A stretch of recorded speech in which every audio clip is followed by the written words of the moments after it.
Watkins. Eric, tell us what kind of news or what experiences you were having June of this year, 2010. I was having symptoms of what the doctor thought was lactose intolerance. Certain foods I ate wouldn't stay in me very long.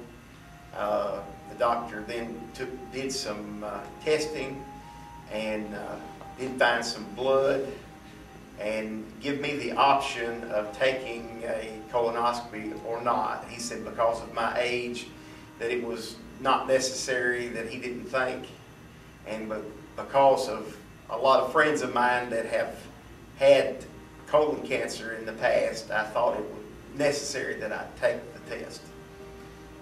Now, you mentioned some of your friends.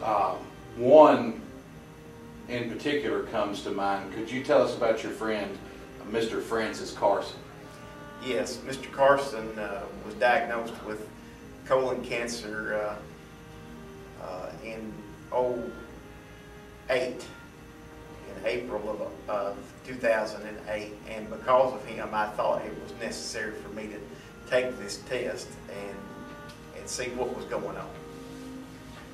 And so then when the test come back, and because of the experiences that your friend Mr. Carson had with colon cancer, you went and had the colonoscopy, and what was the result? The result was a tumor about the size of a quarter that was in my rectum, and it had to be taken out.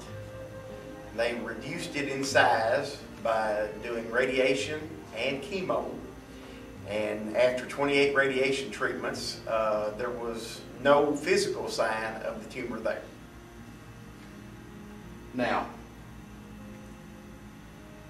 how important would you say your faith has been during this journey with cancer? I think it was very important.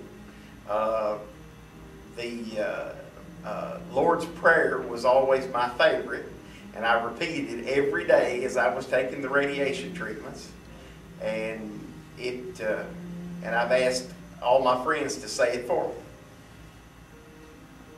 Now, Eric, you have a large family. Your wife Robin and your kids, and of course, you know, your mom, your dad, your brother. How did cancer affect not only your life, but also how did it affect your family's life? I think it changed everybody's life in my direct family. The word cancer is a terrible thing to have to hear, and it was tough on me to hear, but I think it was worse on them to have to hear. And they've helped. I can't tell you how much they've had to help me during this. Now, of course, we've spoken about the importance of your faith in the Lord during this journey and this struggle, but what one thing got you through these rough times? Knowing that I had a strong support system behind me, friends, family, co-workers, and I know God was in control all the time.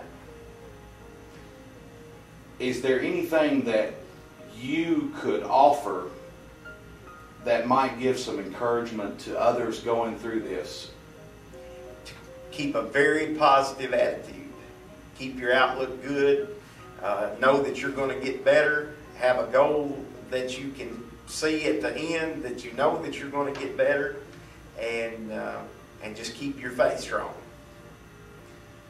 Now, let me ask you this, Eric. We haven't touched on this in some of the other interviews, but in your interview, let me ask you this. How much work have you had to miss because of this? I've missed, during the radiation treatments, I would leave work during the day and go take the treatment and then come back to work, which didn't affect me that much. When I had the surgery on October the 20th, I have missed a lot of work, and I've had people at work that's tried to help me take up the slack that I was leaving behind, and and I knew my job was there waiting on me. I was told not to worry about my job, that it was there, and just to come back as I could. And I have started working half days in the last couple of weeks. So not only did you receive an astounding amount of support from your workplace, but also, surgery aside, you were still able to continue. What would you attribute that to? I attribute it to a lot to the nature of the people in this county, particularly. I think that they see the need of people, and they want to help. And I'll speak for the school system on this. They've been super good. Dr. Wallace and his staff has given me nothing but support. Eric, before we part today, first of all, before we go, your current prognosis? Prognosis is good. They find no cancer in me right now. I've got 8 chemo treatments just as a precaution starting after the 1st of January, and that should be the end of the treatments. And before we part ways today, what is your one last parting thought? For everybody to get checked. Early detection is the main thing on this. Is getting cured is catching it early. My friend Mr. Carson did not get his caught early, and of course that affected his the whole treatment. And luckily mine was caught fairly early.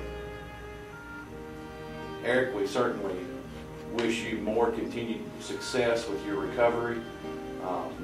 You seem to be doing well. We hope that is a continuing pattern for you, and we wish you many more years, and we hope to see you many more years in these interviews telling us your story. Thank you for being here with us today. You've honored us with your presence. Thank you.